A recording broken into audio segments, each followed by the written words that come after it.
means that Bulliger's been brought back into play, matching the pace of the likes of Van Stralen around him. As you can see, Federico Caricasulo repaying the compliment on Nicola Spinelli for whatever reason, coming off the final turn, and at the start of the 723-metre start-finish straight, each lap around, Caricasulo looks menacing there. Yeah, right now, no issue with the track conditions, no need for these riders to worry. We're half a second off the pole time from Öncü, we're 0.3 of a second off the race lap record, so conditions are as good as they can be, so hopefully for the Supersport riders, they're able to make it through cleanly. Here is Caricasulo and Spinelli right behind him, still in fourth position. There are areas of the circuit where Spinelli is visibly far faster than Caricasulo, but a couple of times now the number 64's got back through on the 29 down the start-finish straight. Still a four-rider group behind. Here goes Manzi on De Rosa, finally getting the move done for fifth position. Now this will be interesting because I suggested that De Rosa had been holding back Manzi for a lap or so. Now that Manzi has got clear air in front of him, he's got 1.5 seconds to find to Spinelli in fourth position. Now we'll find out what pace the number 62 has got in hand. Well, every time we've seen the Yamahas behind one of the Ducatis, you can see Glenn Van Stralen there just trying to get down the inside of Bulega, but the Ducatis look slow mid-corner compared to the Yamahas, and for Van Stralen never take advantage of that. And there was a moment there where you could imagine if Bulega had been a little too bold leaning in on Van Stralen, that could have ended in tears. Van Stralen was committed to the move, he's got through. Bulega then relegated down to 8th position, and the man who's unbeaten thus far in 2023 doesn't look like maintaining that winning run, but it could be a damage limitation exercise for him as we come on to lap 5. New fastest lap of the race last time around from Federico Caricasulo, 1 minute 35.9, makes up 0.4 of a second on Nicky Tulli ahead of him. Tulli in turn has made up ground on Öncü. This is the fight behind for 10th position. Jorge Navarra getting bundled out of the way by Valentin Debise. Rafael De Rosa tumbling backwards now under pressure from Glenn Van Stralen. Nicolo Bulliger doing well to stick with Van Stralen. Will try and capitalise if the opportunity presents itself, but watch out for Federico Caricasulo here. Made a lot of ground on Nicky Tulli last lap around. He's only half a second down now, and Tulli meanwhile trying to hunt down Can Öncü, has got the gap at the head of the field down to less than a second. Big moment there for Stefano Manzi in 5th position. He runs wide and off the circuit, and that kills his momentum, and it's going to drop him at least 3 positions in fact, as Glenn Van Stralen will find his way now through to the front of the group, up ahead of Rafael De Rosa. Nicolo Bulliger in turn right with them, so bad news as far as Manzi is concerned as he tumbles back down to 8th position. Great race going on here between Glenn Van Stralen now and Rafael De Rosa. De Rosa responds, and that's going to put him up into 5th position. Yeah, the reason Manzi lost so much time is when you exceed the track limits at that section of the track, you have to make sure you take that exit road to rejoin the track. As Glenn Van Stralen now responds against De Rosa, has been visibly faster than him, and the Ducatis do seem to be struggling for consistency. De Rosa back alongside Glenn Van Stralen for 5th position, and Supersport, I said, has been wacky races at times in 2023, and race 1 here in Mandalika is going to be no exception. De Rosa doing well to hold firm, but he's creating a massive group behind him now in the battle for 5th position. Yeah, I could see that one ended in tears whenever they were coming down into the right-hander, but Rafa able to make that move. Caricasulo's now got the gap down to 1/10 of a second to Nicky Tulli. That's where the next potential pass is. Caricasulo 1:35.7 last time around. He's matching the race leader's pace. Nicky Tulli's dropped into the low 1 minute 36s, so second position is a real opportunity here for Federico Caricasulo, who in turn has dropped Spinelli behind him. 0.8 of a second, the gap behind the podium now. Caric is a lot faster in the second half of the lap compared to Tulli, so similar to where we saw Rafa De Rosa able to come through on the Yamaha of Van Stralen, you'd expect that for Caricasulo, he's going to be closing right up on Tulli into there. This is the group from 5th position down to Rosa, Van Stralen, Bulliger, Schrotter, Manzi and Debise. Debise doing well to shake off the likes of Navarra and Mantovani behind, but here's the fight for second position, just in the foreground of your shot there. Caricasulo now right on the tail of Nicky Tulli as Debise makes up another position. This is going from bad to worse as far as Stefano Manzi is concerned. Yeah, it's just compounding the mistake there. Once you get into the group, you can lose places, especially, like you said, whenever you've got it where everyone's attacking each other, not quite able to set the kind of pace that they need to set, because right now they're around about 1.5 seconds off the pace of the race leaders last time around. Well, frustrating, of course, for Manzi because he got clear at the front of this group from 5th position down, and now he's ended up a few places behind Nicolo Bulliger, his most direct rival. Still the fight ongoing for second position, still nothing to choose between Tulli and Caricasulo. We could have a change of places here on the podium as Can Öncü comes through to complete another lap. Let's see what the gap is now among that lead quartet. It's Can Öncü at the head of the field, still lapping in the late 1 minute 35s, close to his fastest lap of the race. Nicky Tulli 1.3 seconds now back. falling prey and looking vulnerable to Federico Caricasulo behind in third. Spinelli 9/10 of a second back, and still this group from fifth position down to Rossa, Van Stralen, Bulliger, Schrotter, De Bies and Manzi. Yeah, when they're able to run their pace, they're able to run pretty similar pace to the podium riders, but once you start scrapping with each other, you do lose a lot of time around this track, because once you're off the line, you can't just gas the bike up, try and recover it like you could at a track with a much wider line and better grip offline. Here you have to really wait until you're back on the track and back on the line. Yes, it's about picking your line and picking your moment, and Stefano Manzi has found that out to his cost. One error and he's ended up down in 10th position when he was running as high as 5th. Caricasulo again almost up alongside Nicky Tooley. This is yet the closest he's yet been. And the next couple of corners are the key corners for Caricasulo. Try and make sure you're able to get the run through the right left and then try and set something up into the next left-hander. And we've seen how strong Caricasulo is coming off the final turn as well. He was repeatedly able to get alongside Nicola Spinelli. He's almost alongside Nicky Tooley. In fact, he almost crashes into the side of Nicky Tooley as they make their way through turns 13 and 14. Tooley running a little bit wide through there. That might open the door into the long right-hander. You're on the edge of the tyre all the way through this section, so maybe a little bit too far back there for Carrick in this sense. This is the toughest area of the circuit. A long time on the brakes through 15 and 16, the slowest corner on the circuit. Now through the final turn. Let's see what Caricasulo can do down the start-finish straight. 723 metres to try and make his pass before the heaviest braking zone here at the Mandalika International Street Circuit. Caricasulo less than a 1/10 of a second behind. He was a 1/10 of a second faster than Tooley last lap around. He pulls alongside him at the start of lap 8. He slides it in to turn number 1, and if he can get it stopped on the racing line, Federico Caricasulo looks to have made a well-worked pass there for second position against Nicky Tooley. Yeah, good move from Carrick. We saw that he just took the high ground and left it where Tooley had no option. Tooley tried to make sure that he kept himself on that line as much as possible, forcing Carrick off that line to make the move. Carrick just gets the bike stopped. Tooley's got nowhere to go. Pace is still hot among the lead trio, who are still only covered by less than 2 seconds. Nicola Spinelli in 4th has been dropped by them now. The gap to 4th position, you can see how it's opened up now. It's over 2 seconds to Spinelli back in 4th place. Then De Rossa is 2 seconds further in arrears, and that's where the group starts. De Rossa ahead of Van Stralen still. Van Stralen's had a couple of good goes at trying to get through on De Rossa, but has been unable to make it stick. Bulliger in 7th, Schrotter, De Bies. Manzi is now over a second down on De Bies at the tail end of this group and down in 10th position. So that's bad news as far as he is concerned. Yeah, and he's about 8/10 of a second off the pace of the riders in front of him as well. So he needs to find a lot of time to try and catch up to them. But one mistake costs you that amount of time. So we'll wait and see what Manzi's able to do. He was in the mid-36s last time around. And Jorge Navarro struggling at this stage as well, lapping slower than the 3 riders behind him. In 12th position, he's been passed now by Andrea Mantovani as well. He's up into 11th place as Bulliger takes the tighter line through 15 and 16. The door doesn't quite open up for him. De Bies behind is now looking like making a pass on Schrotter. I think he might have even got it done there through turn 17. He's out on the green paint as he tries to get it stopped. He lifts. That's going to give momentum back to Schrotter to try and recover P8 in towards turn 1 on lap number 9. So action right the way through the field as ever in Supersport, and De Bies tries to turn in, but Schrotter is already there, and De Bies has to wait and hold station in that 9th position for now at least. Yeah, good move there by Schrotter just to hold on to that position, but De Bies has been closing in right on him over the last few laps, so he's going to get another opportunity to make a move. And unfortunately, that's Andrea Mantovani, and Mantovani was running just outside of the top 10 positions, having made his pass on Jorge Navarro, so his difficult start to 2023 continues. That's Spinelli.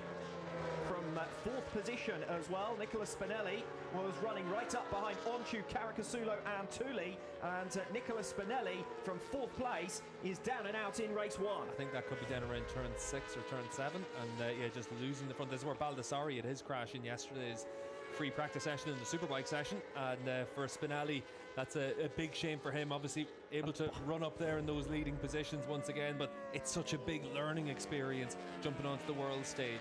And the bike on fire as well, and all sorts of drama for Nicola Spinelli. It's going to be back-to-back DNFs for him after a 2nd place finish in the opening race of this season.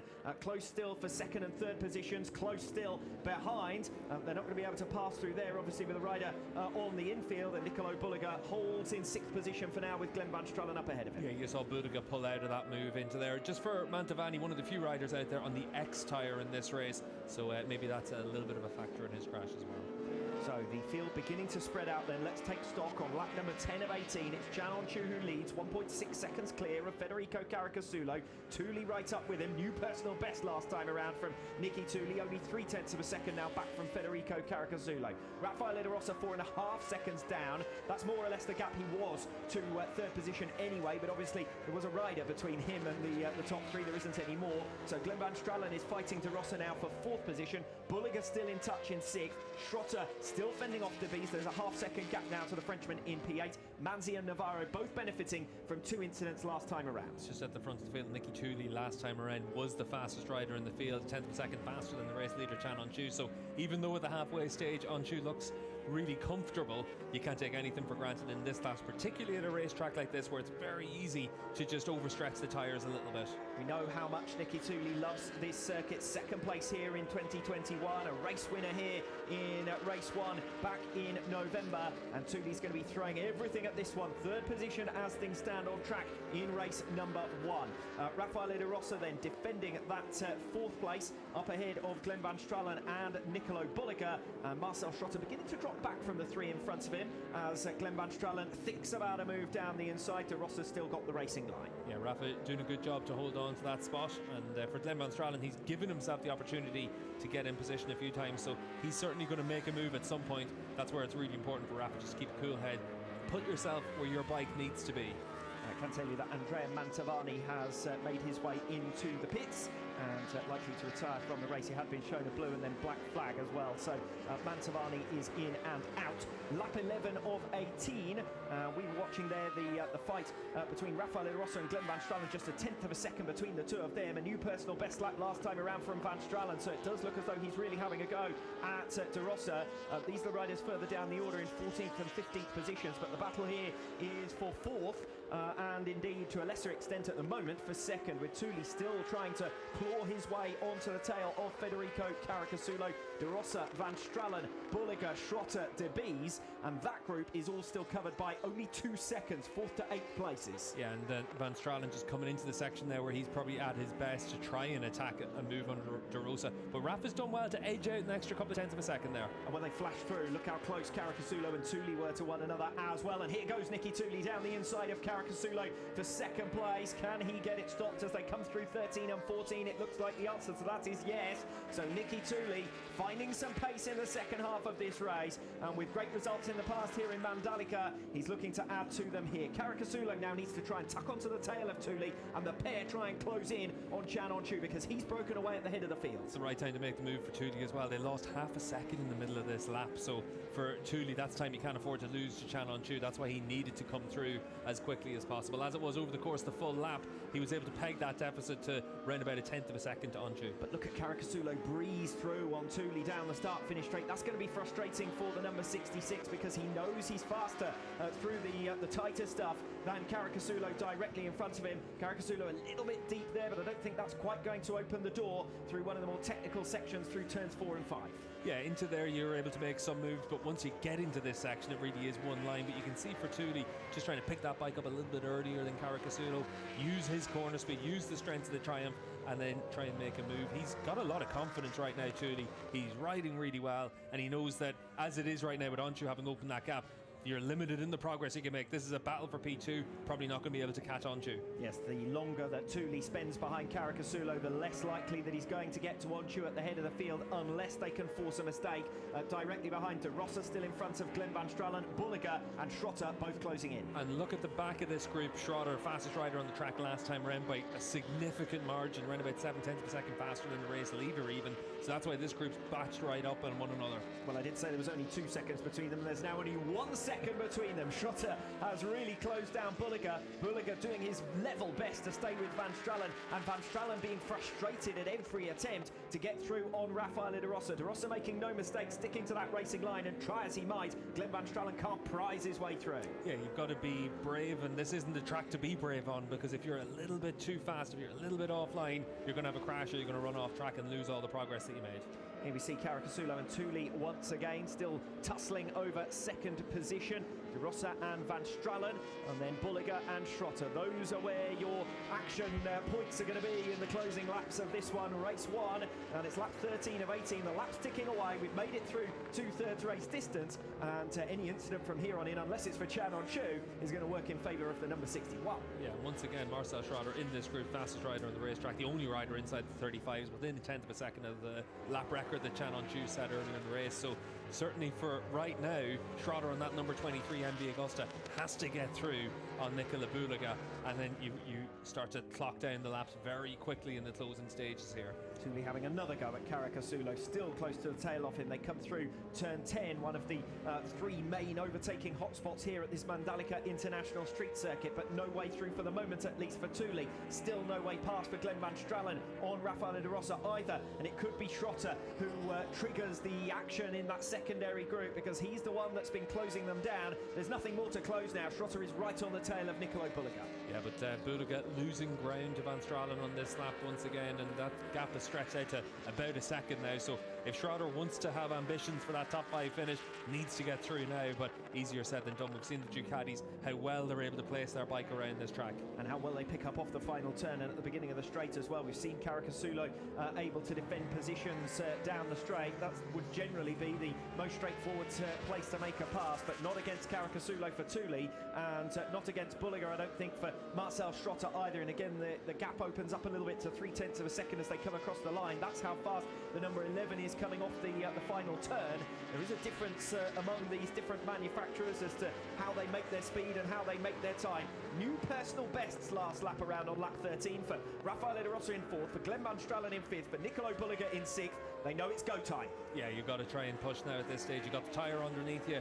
Now's the opportunity to be able to open that gap. And Rafa doing everything he can. He's edged out another little bit of a tenth of a second on this lap from Glenn Van Stralen, but the pressure that he's under all the way through this race really is impressive. And you can see for Caricasulo on the number 64, he's under pressure as well from Nicky Tooley. Hasn't put a foot wrong up to this point. Caricasulo really being forced to push very hard. Here is Van Stralen with a move on to Rossa, but this is the risk. You end up off the racing line, and Van Stralen may well lose a position here. No, he just about gets back onto the racing line in time to hold on ahead of Nicolo Bulliga. Well, it was worth a go as far as Van Stralen was concerned, but unnecessarily almost. He's now put himself under pressure from Nicolo Bulliga. Turn 10 just isn't the overtaking opportunity that it presents itself to be. It really is a case of trying to make the moves through 11, 12, 13 and 14 in the second half of this lap, and just taking that racing line, taking the position, and making the other rider have to cede. Yes, unless you can stop it on the racing line, you're not going to be able to get through at turn 10. It's only a short squirt from turn 9 to turn 10, and it's a tight line through there as well. And Glenn Van Stralen finding that out to his cost. He tries to bundle down the inside, but overcooks it, and Raffaele De Rosa using all of his experience to turn back up the inside, and he's now opened up a half a second gap to Glenn Van Stralen in 5th position. Then it's Bulliga, still under siege from Marcel Schrotter, who at one stage in that final sector last time around was almost alongside him. Bulliga's wide. Bulliga is wide coming off turn 1, and Schrotter makes sure that there's no room to get back onto the racing line for Nicolo Bulliga. Schrotter then is finally clear of Bulliga and up into 6th place. Bulliga will be desperate to answer straight back. Yeah, when you see that rider make a mistake, you've got to take that track position. You saw it from Marcel Schrotter, able to pick the bike up nice and early, get on the gas, and then it's an easy move for him. But you put riders under pressure for 7, 8 laps, something can happen, and that's what Glenn Van Stralen's going to be hoping for as well as he chases down De Rosa. It's what Nicky Tooley's hoping for as he chases down Caricasulo as well. No change at the head of the field though for the moment. Chan On Chu now over 3 seconds clear. It's just about staying on the track and staying on the line from here on in. Federico Caricasulo 4/10 up on Nicky Tooley. 3 seconds then the gap to Raffaele De Rosa in 4th position. De Rosa still under pressure from Van Stralen, and those two have got to watch out that Schrotter doesn't close them down. Only 0.7 of a second the gap to 6th. Yeah, 7 seconds in front, 7 seconds behind for Stefano Manzi. So 9th place right now for the Tenkate Yamaha rider. So disastrous day for Manzi. Bad qualifying and now a bad race one for the weekend. And Navarro all the way down in 13th position as well. So bad news for the pair of them. This is where your fight's going to be a fancy from here to the finish. De Rosa still defending against Van Stralen, only a 10th in it. Schrotter already beginning to make progress.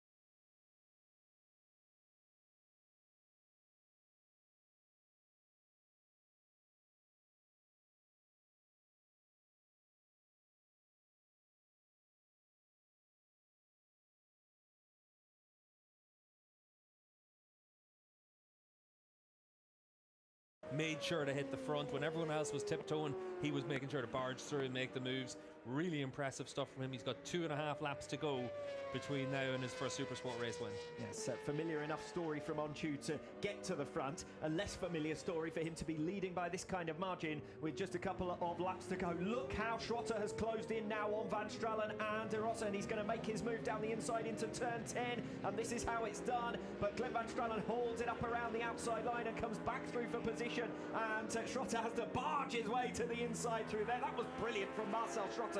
Another position gained. That was less opportunistic and more hard fought. The door opened from Bulliger. That time he forced the door open to come through on Glenn Van Stralen, and Raffaele De Rossa will be rubbing his hands together because in fourth position the others are throwing their bikes at one another, and he's got a little bit of daylight behind him once again. But the big thing is it doesn't cost Schrotter time to make that move. He was able to get the bike stopped into turn 10, make the move clean, and then it's just about trying to hold on to the position on the exit of the corner. For Glenn Van Stralen, he tried to make that move into 10. Clearly the MV just stopping a little bit better than the Yamaha. And Van Stralen can't afford to get rattled here, because if he does, Nicolo Bulliger is going to be straight through. We know how strong Bulliger is coming off that final turn. He'll try and tuck into the slipstream. He's not going to be close enough at the start of lap 17. 2 to go. De Rossa, Schrotter, Van Stralen and Bulliger, your group of 4, and the new order between them.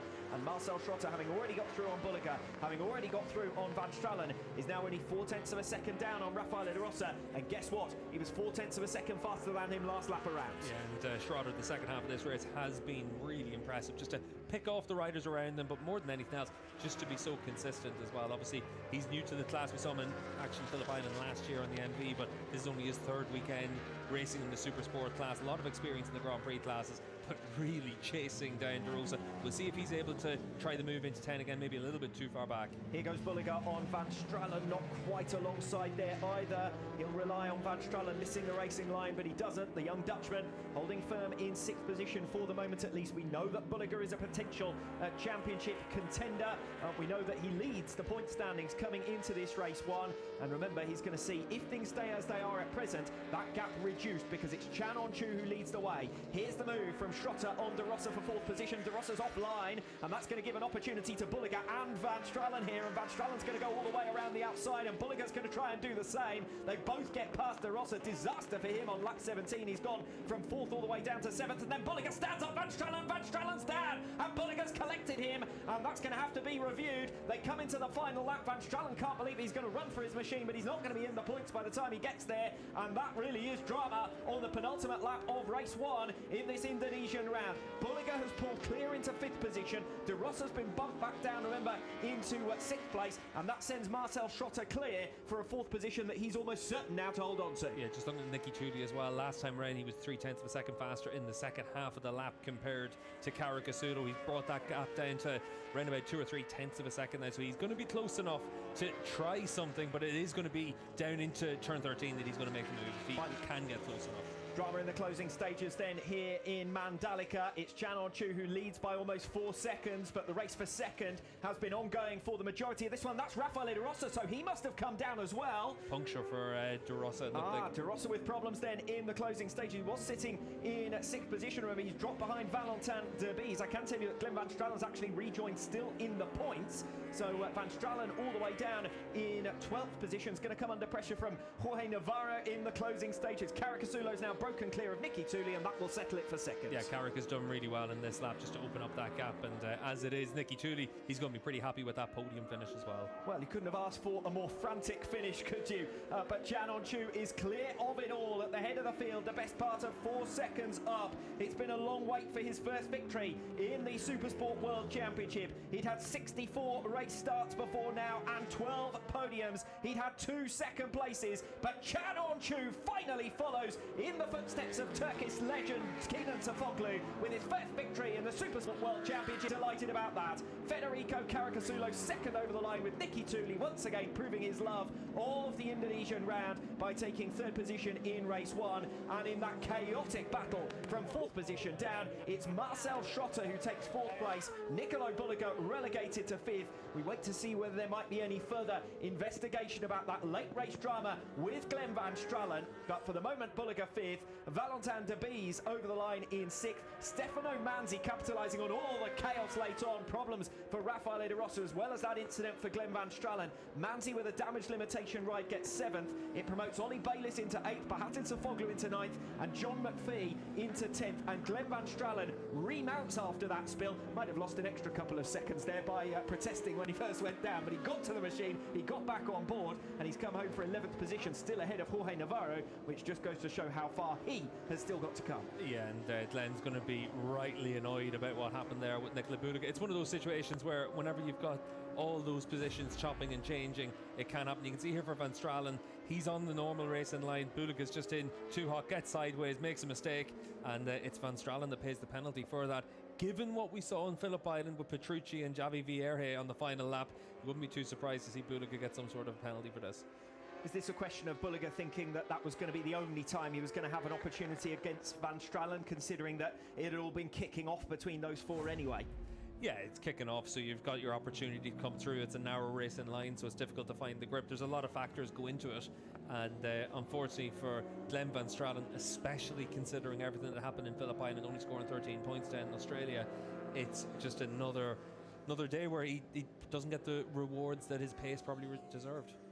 That incident, though, could be just as costly for Nicolo Bulega. He does cross the line in 5th position. I'm quite sure that that's going to be looked at again.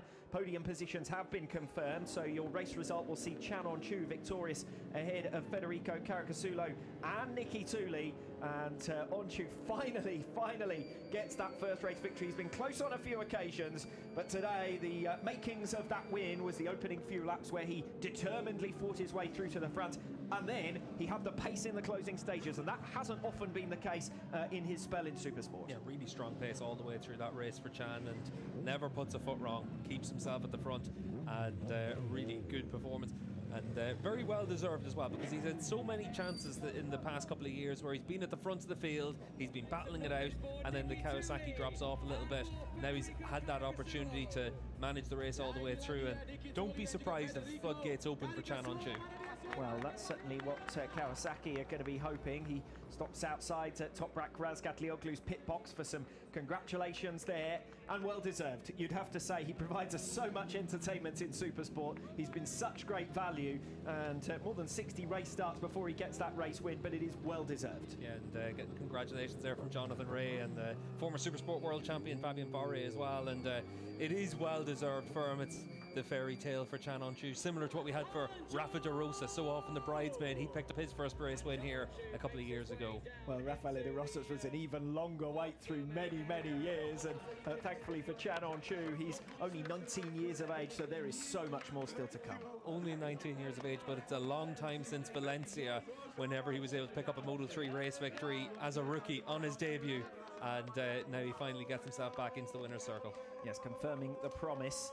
Little doubt about that, and Chan On-Chu moves himself now only 20 points back from Nicolo Bulega. A low-scoring race as far as Bulega is concerned, 11 points, and that's presuming he keeps hold of that 5th position. 25 for Chan On-Chu, and back-to-back podiums, but he's not going to be worrying about the championship at this stage. Way too early. 3 races in out of the 24 we'll have this season. I'm only going to say that I'm grateful for the fact that we didn't get any real wet weather. We were still lapping in fast, dry pace right the way through to the finish. And Chan On-Chu relentless, winning still in the end by over 3 seconds against Federico Caricasulo. Nicky Tooley less than a second back in 3rd place. Marcel Schrotter best of the rest once again. As far as he is concerned, it is P4. So matching his result from race 2 of the Australian round on Sunday. And Nicolo Bulega crosses the line in 5th position. His gap was 8.6 seconds to Valentin Debise at the checkered flag, but the discussion will be about his late race incident with Glenn Van Stralen. Yeah, and we'll wait and see what comes from that. It is a shame for Bulega, big shame for Van Stralen, but these kind of things can happen, especially whenever it's such a narrow line around this place and you've got your opportunity to make a move. You're in the closing stages. It's bad luck for Van Stralen, but these things can happen in racing as well.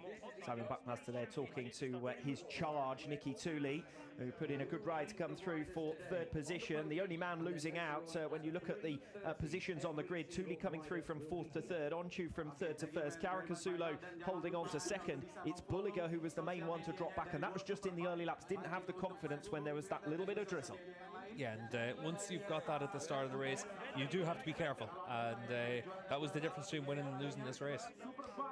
Certainly Nicolo Bulliger felt he had to be careful. Chan Onchu didn't ride like he needed to be careful, did he? Away he went for the race victory. Redemption for him, because all sorts of comments were being made about, you know, he's rash or he's error prone or whatever after the warm-up lap incident. It was a silly one, but he's more than made up for that today. Yeah, and certainly for Onchu, that's what the biggest disappointment probably was for that crash in Phillip Island, because when it happens at the first race of the year, it's one of those things that kind of consolidates opinions that people have on you from the past. But looking at him it's a smile. I'm quite interested to see what he has to say to Anthony down in Park Fermé, actually. But when you look at Onchu, he's been able to make big steps forward over the last few years, and wouldn't be too surprised if that's a phone call there to Keenan. Yeah, it is. Manuel just confirming that. The big boss himself, and that'll be some congratulations. He's tough on his apprentice, that's for sure.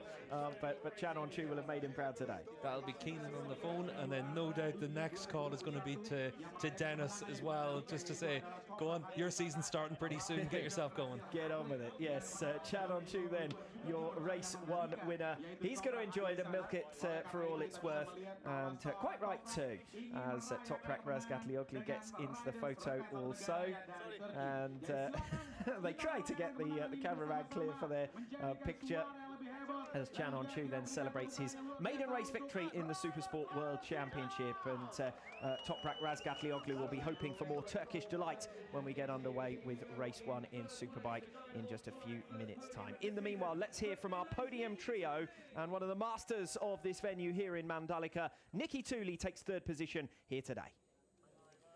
Nicky, fantastic podium after a race-long battle with Caricasulo out there. Yeah, I'm so happy. First year with the Triumph, and we need some time to improve my feeling and also to find the correct balance for the bike.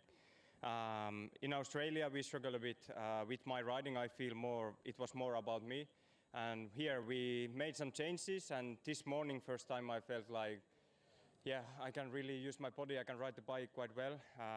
Yeah, I was a little bit nervous for the race, but Indonesia has been always good for me, so looks like it continued. And with Caricasulo, I think when I was in the front, I felt I was faster. When he overtook me, he slowed down the pace a little bit. So my plan was just to stay behind and in the last two laps try to overtake. But in the end, I tried to lose the front, and I just took third place. It's really good for the team and for me, so we are all happy. Congratulations. Thank you. So there is Nicky Tooley and his thoughts after that one. A third position finish for him. Race-long scrap with Federico Caricasulo. Eventually, the Ducati had the slight edge. Yeah, and for Tooley, no disappointment there to be able to get away with another podium, and podium on his new team, his new bike, and that's good to see for him. And for Simon Buckmaster's squad as well, good to see Tooley's been able to take that step for them as well, just like Manzi last year, able to be a front runner. The good news for them is, though, Tooley's a better qualifier than Manzi, so he's going to be thereabouts more often. 10 podiums now for Nicky Tooley, and as far as Federico Caricasulo is concerned, a great way to bounce back from a disappointing opening round, his 28th Supersport podium. Federico, fantastic podium there after a race-long battle with Nicky. Yeah, it was a really long race, and not easy because at the beginning it was raining quite heavy, so it was not easy to manage. Chan was a little bit better than me in the first laps with the rain, and he took a little advantage. But for the race, we had a great pace, me and Nicky, to try to catch him, but was impossible. After middle of the race, I had a little problem with my front tire, that in this track is difficult to manage. But I'm okay. I'm happy. We are doing a great weekend. We are strong, and so I want to thank my team. See you tomorrow. Congratulations. Thanks. Federico Caricasulo then it is who takes second.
Compared to Phillip Island, won't be as straightforward as more of the same here.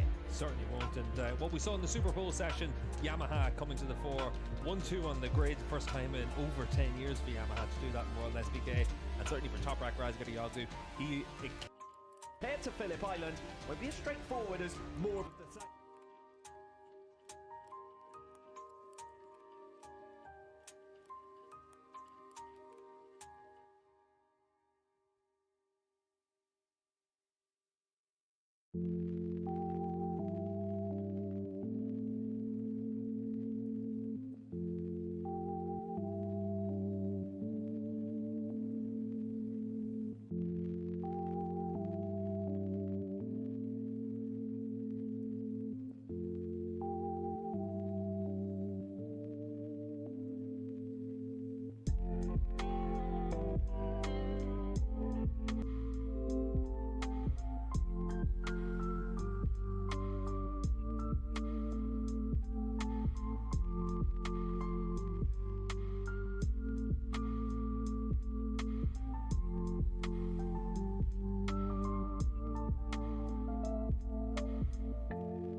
We knew Phillip Island was going to be one of those tracks that would suit him and Ducati to the ground. Now it's up to Yamaha and Toprak to answer back, start claw back some of that advantage, but 39 points as a deficit is a big margin to give up in one round. Jonathan Rea, this is the venue where his title fight has ended in each of the last two seasons. Can't help but in over a decade, raced up down in 8th on pure pace, and certainly that was one of the round's biggest stories. Yeah, and this is the penalty for Jonathan Rea as well, losing 3 grid penalties, three grid spots. The reason for it is not just this incident, there was another incident later in the session with Scott Redding as well, and he seemed to have caused the issue for Jonathan Rea, but irresponsible riding during the course of the Super Bowl session, and you'll just see him look over his shoulder on the run through the long right-hander. It's one of those situations, if there's only one of these, you probably get away with it, but having the second one on your copybook is probably what caused the issue for Rea. Yes, unfortunately for Jonathan Rea, that means that after back-to-back Super Poles in which he's failed to qualify on the front row of the grid, he had already qualified down in 5th position, and he's now relegated to P8, and it's only making his task that much tougher. Yeah, you can see for Jonathan then in the pit box, he'd be excused for being a little bit frustrated with how the start of the season's gone. Phillip Island very difficult. Here's going to be tough for him as well. After 10 laps in yesterday's longer runs, really suffered with front tyre wear. Toprak Razgatlioglu saw the end of his run of 28 consecutive points finishes after he was collected by Alex Lowes in race 2 of the Australian round. Hadn't been a great weekend, to be perfectly honest, up until then anyway. He made it clear he didn't enjoy soft tyre, so using the harder compound family at the opening round was never going to be too easy for them. This is what caused Toprak's non-score in race 2, just wrong place, wrong time, and the group kind of accordion effect on it seemed to catch out a few riders. You can see on board here with Toprak, he moves to the outside trying to make sure he's able to capitalise on the exit of the corner. Alex Lowes in front of him crashes, and Toprak, he's got nowhere to go, so it's bad luck for Toprak, and that misfortune, it gets always magnified in the early rounds whenever you give up a lot of points. Alex Lowes raising his eyebrows after seeing that one again, and obviously it was Lowes who went down and triggered all of that, but as far as Alex Lowes is concerned, no malice intended there, just slips off, and Razgatlioglu with nowhere to go to avoid it. Yeah, and he gets the penalty of the crash on his book as well, and it's a shame for those, because in Australia the results looked probably a little bit worse than what the performance had been. In the wet conditions, he was running up inside the top 5, had a high side in that race, came down pretty heavily on himself, so did well to recover in the Super Bowl race to have a good performance in 4th, and then even in race 2 he's running in that battle, battling with Jonathan Rea, his teammate, and then you end up with that crash. So not really reflective of where he's at. Yes, brilliant ride from him in the Superpole race in particular to defend that 4th place. You can see Andrea Locatelli's crew waiting for him to emerge from out of the back of the garage, and Locatelli, one of the big talking points of this 2023 campaign so far, second in the championship, leaving Australia with 34 points and in his best ranking yet. So Locatelli up on the front row of the grid here once again, and he's going to be a man to watch clearly in the early stages of this season. As is Michael Ruben Rinaldi. The two of them have been rivals for 4th and 5th positions in the championship the last 2 seasons. Rinaldi now reaping the rewards of what's been an intensified winter training program, enjoying his best ever start to a season in Phillip Island, 31 points, an event where he only scored 7 at the season opener 3 years ago. Had 2 second places on Sunday, and that leaves him 4th in the championship standings. Yeah, Rinaldi making a big step forward over the winter, and a lot of it comes down to just being consistent all the way through the winter tests, up inside the top 5 all the way. And again, this weekend set the pace yesterday, 2nd row of the grid's a good effort from him. Superpole's not always been the strength for Rinaldi, so 4th on the grid's going to give him a good chance to be able to fight. Yes, he and Axel Bassani have both had a conventional weakness in terms of Superpole performances on Ducati machinery, but Bassani also qualifying well up in 6th position on the grid. Here then is Andrea Locatelli, as I said, 34 points in Australia. That's more than double the number he scored at season openers in either of the last 2 years. And Locatelli, spoke to him at the end of the weekend on Sunday, was particularly delighted with that podium in race 2, and finished top Yamaha by. Well, if he's able to come away with another podium in this race, that's a very strong start to the campaign. All that we don't want from a Neutros perspective, of course, is for that championship to turn into a fight for 2nd position. Bautista 28 points clear.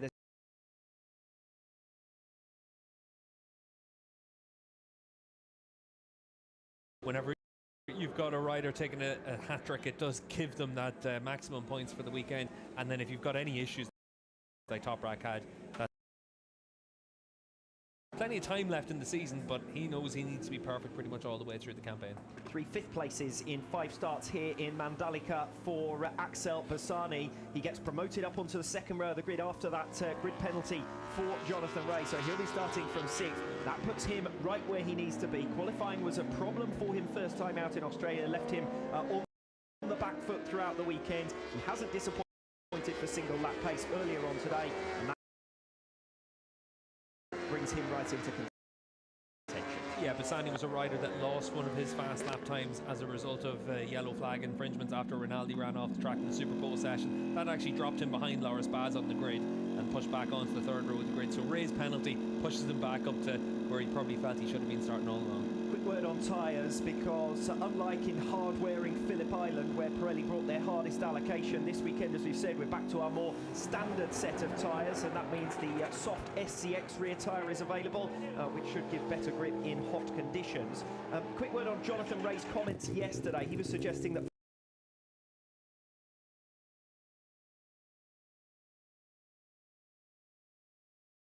up their tyre very quickly on longer runs in free practice. Yeah, the 0 looks like it's going to be the tyre to use. We're up to 50 degrees track temperature now at this stage, so it is going to be pretty tough for the tyres out there. So you'd expect rear tyre, everyone goes out there on that harder tyre, but in terms of the front, it just comes down to what you're able to make it work. And Jonathan Rea in his longer run in free practice 2 yesterday wasn't able to make it work, just ran out of grip, and that was the same story that happened to him in Phillip Island.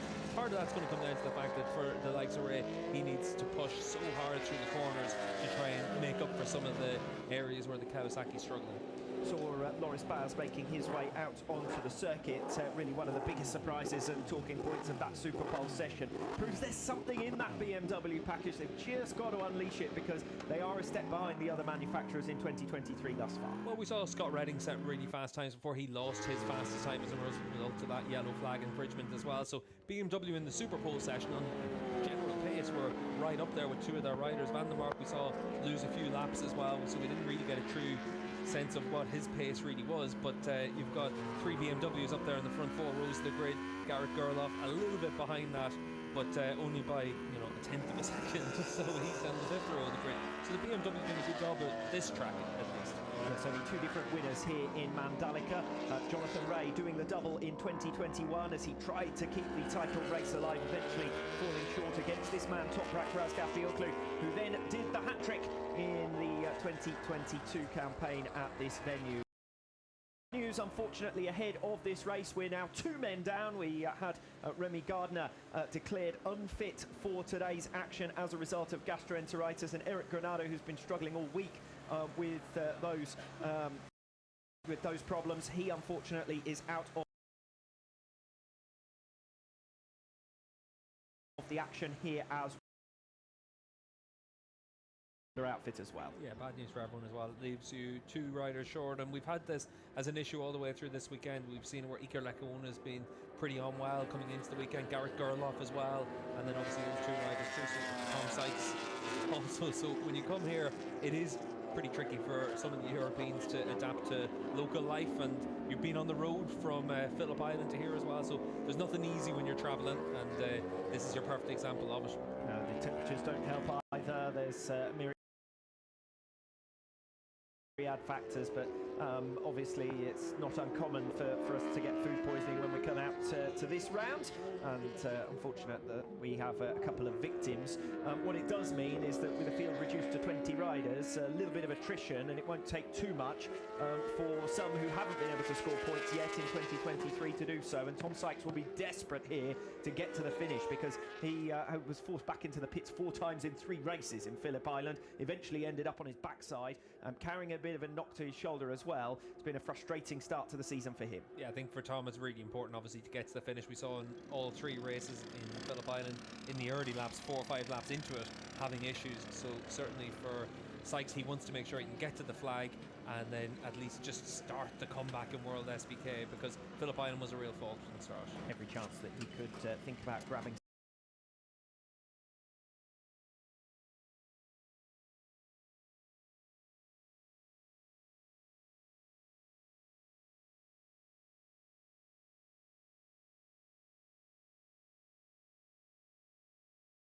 right in contention. The work going on then before we get underway with this one, it is Yamaha's 1 and 2 on the grid, and in pole position, leading them off will be Toprak Razgatlioglu. Razgatlioglu, Locatelli and Bautista then is your front row here. Toprak, who walked away from Phillip Island with only 23 points, his lowest score the title here in 2021, and won all 3 races here last season. Yeah, you can see on the grid there, Toprak looking nice and calm. He knows exactly what he has to do in this race. A strong venue for Andrea Locatelli as well. This is where he ended his drought of 25 races without a podium by taking 3rd place from the Superpole race in November. He's recorded 3 4th place finishes here as well. He's never finished outside of the top 8 at the Indonesian round. Yeah, looking very comfortable all the way through the running so far this weekend, and exactly what we saw from him in the now under Alvaro Bautista's belt. He's won 35 of them so far, 5 of them in succession. He is yet to claim a victory here in Mandalika, although this is the venue where he secured the world title last year. Yeah, Alvaro trying to get as much ice as possible onto his body there to try and keep his body temperature down. It's 31 degrees air temperature right now, 50 degrees track temperature, high humidity. It's tough conditions for the rider, so you want to have your body temperature as low as possible before you start the race.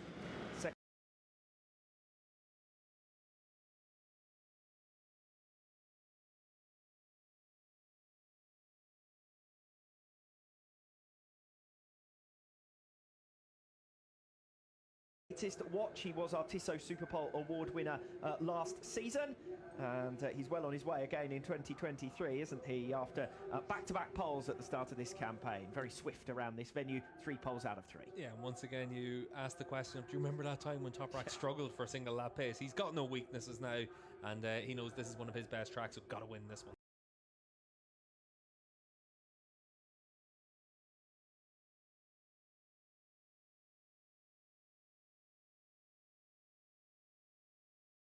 Fourth on the grid for Michael Ruben Rinaldi. 7 different venues now that he's made it onto the podium. 5th place in race 1 in November, the best he's managed here. Suffered his lowest scoring weekend here in 2021, and that cost him 4th in the championship. He only scored 19 points here last season.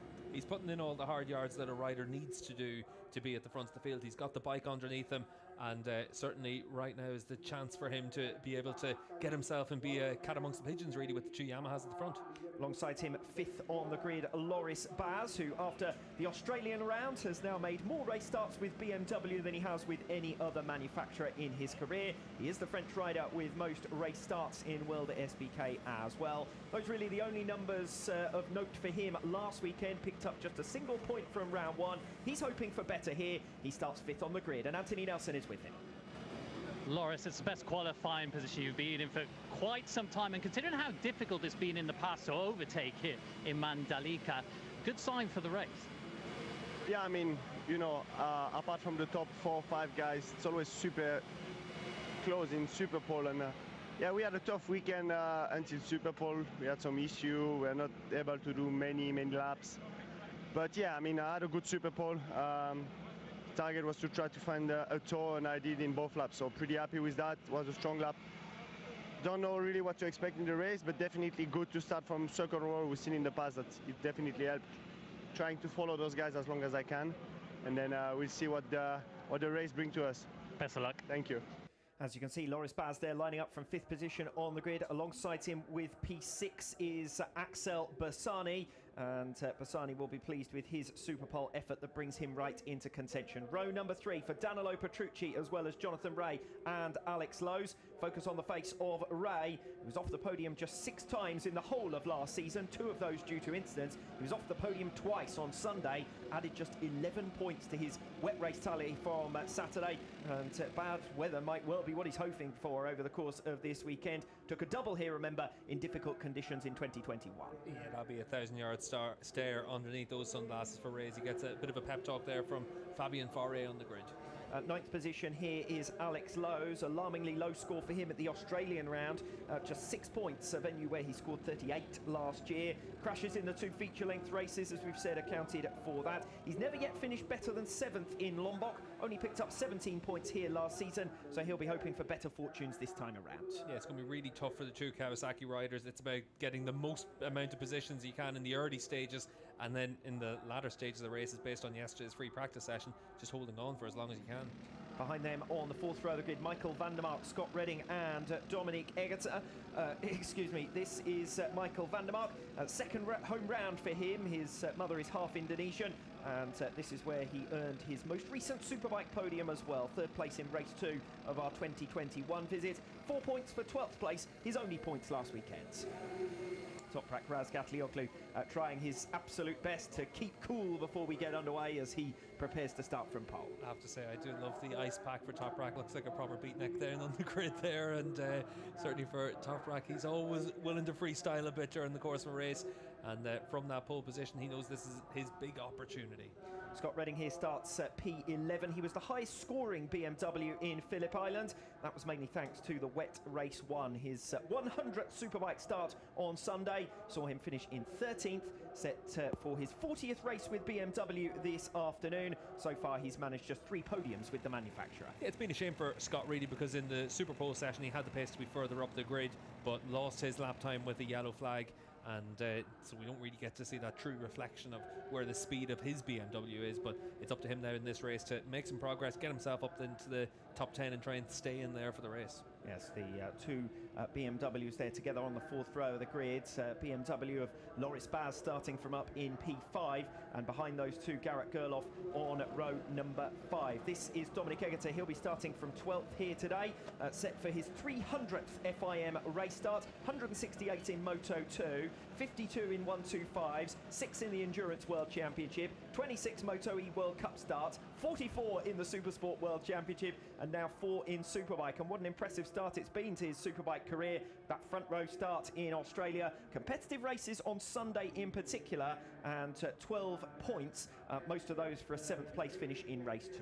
Yeah, competitive and combative as well, and that's going to pretty well for him in this race as well. You've got to get the moves done, and we saw an Australian Domi wasn't afraid of putting it down the inside of people. Let's see what he can do on a much narrower racing line around here. Fifth row of the grid for Xavi Vierge, as well as Garrett Gerloff and Philip Ertl. Vierge, who put in his best weekend of 2022 here with 20 points. This is going to be his 40th Superbike start. He is still chasing a first podium. A poor Superpole session is what limited his Australian round. He arrives here 8 points down on teammate Iker Lecuona. Yeah, and for Vierge, at least able to out-qualify Lecuona after Iker lost his fastest lap in that Superpole session. But 5th and 6th row of the grid, not where Honda expect to be.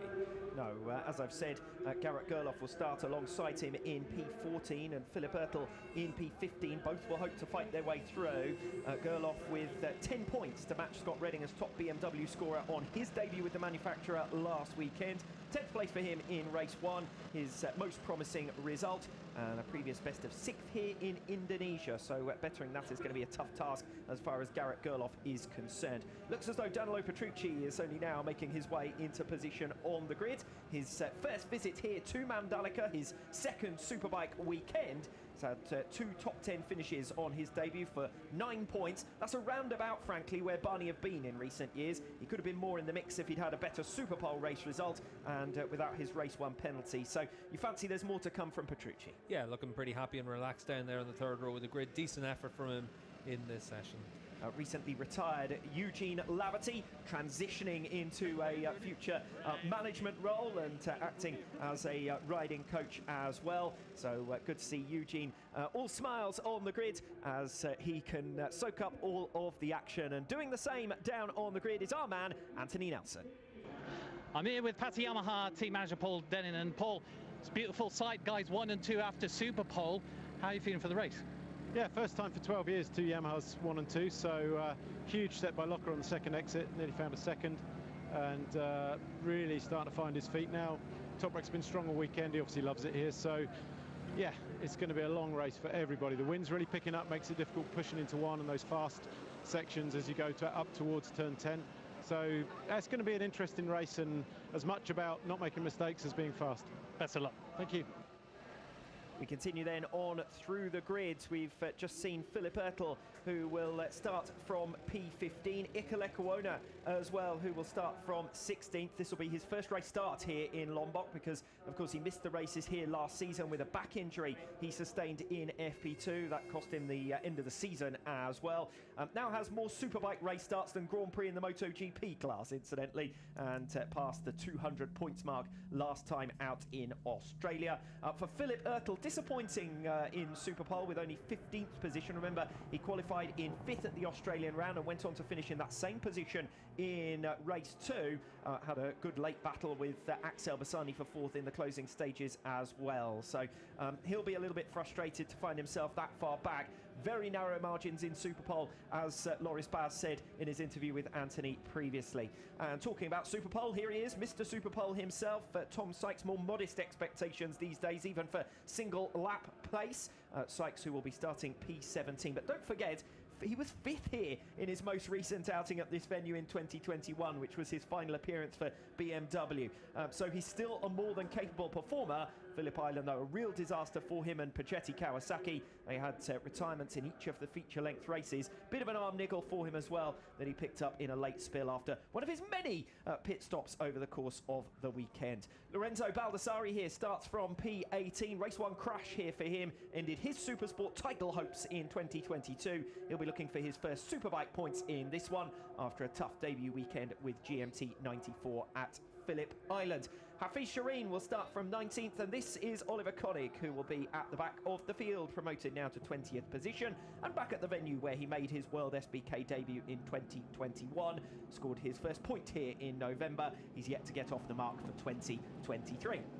Well, that conveniently brings us to the end of the 20 riders. We've done that perfectly in terms of time and nice and efficiently too, giving you all the background and all the stories before we get underway with race 1 of this Motul Indonesian round for the 2023 campaign. A 1-2 for Yamaha on the grids.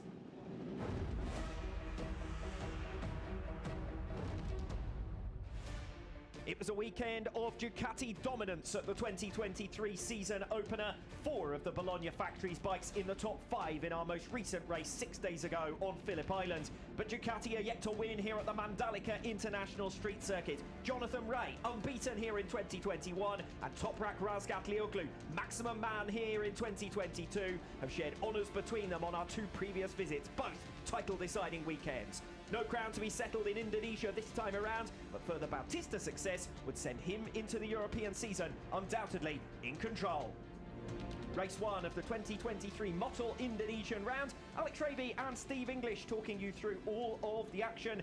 And Steve, a venue that shouldn't suit the Ducati to the same extent at least as Phillip Island. With Bautista leaving Australia 28 points up on his nearest rivals, it's crucial that they make some of that back this weekend. Toprak Razgatlioglu on the number 54 machine. He is the favourite for this 21-lap race. Alvaro Bautista on the number 1 machine. He's the world champion, the championship leader, the man that did the triple last time out in Phillip Island. He's also the man out there on the SCX tyre, the softest compound tyre available to him. He's out there on the X tyre, same as his teammate Michael Ruben Rinaldi. The Honda's doing the same as well. So typically in the past, we've always seen these riders able to make that X tyre work when other riders have to use a slightly harder compound. So it's going to be interesting to see if that helps Alvaro in the early stages or just how it plays out. We've got 50 degrees track temperature, so nothing's easy at this stage of the race for all of these riders. As far as those decisions are concerned, as you say, Honda have generally been able to manage their tyre quite nicely over the last couple of seasons. Alvaro Bautista, well, if anyone's going to make a softer tyre work, it is going to be him. We're back into a similar situation to where we were in the early days of that X tyre being available in these feature-length races. The riders were just starting to use it, and at that stage it was more or less only riders like Bautista who could make it stick. Yeah, and then a lot of the time you have it where race 1 people use that conservative choice, and then they see other people able to use the X tyre. But a lot of the time in conditions like this, you have to just run the tyre that works for you, and it doesn't really have a big operating window to give you that option to try and change something different. If your tyre needs to be that hard tyre, that's the one you got to run, because at the end of the 21-lap race, you've got to have confidence out there. We saw that in Phillip Island. Jonathan Rea robbed of that confidence in the closing stages.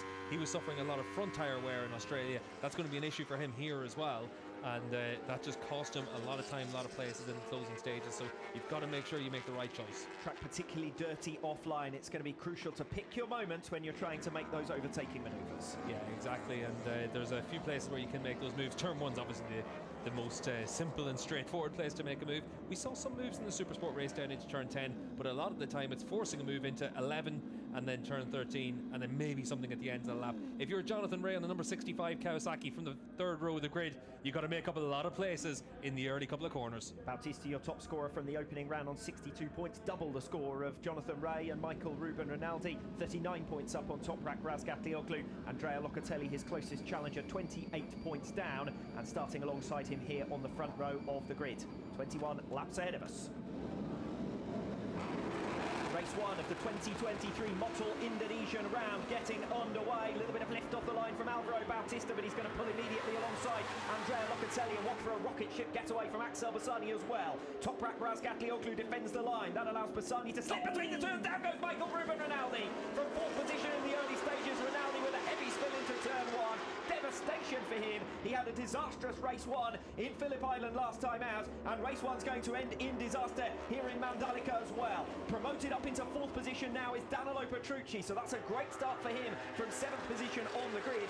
Jonathan Rea hasn't had the best of getaways. He's still down in 8th position, in fact make that 9th because Scott Redding has got through on him as well. So it's Razgatlioglu who leads, it's Bautista in 2nd, Bassani as aggressive as ever in the early stages, Danilo Petrucci in 4th position, and 3 Ducatis up there in the top 4 places. Andrea Locatelli mugged in the early running. Yeah, 3 up in the 4, and then you had Rinaldi in the midst of that as well. So off the line we saw once again just how good the Ducati is in that acceleration zone into turn 1. Bassani coming from 6th on the grid, almost into P2 at one stage, so that does give you a good indication of where that V4R is. Andrea Locatelli for only the 2nd time in his Superbike World Championship career, qualifying up on the front row of the grid, and for the 2nd time here in Mandalika as well. Unfortunately for him, he's robbed right from the off. He ends up down in 5th position under some pressure from Alex Lowes as he also tries to hunt down Danilo Petrucci. A strong start from Petrucci on the number 9. The big story, though, of this opening lap has got to be that retirement for Michael Ruben Rinaldi, who stalks his way through the gravel trap in frustration. Super stuff from Xavi Vierge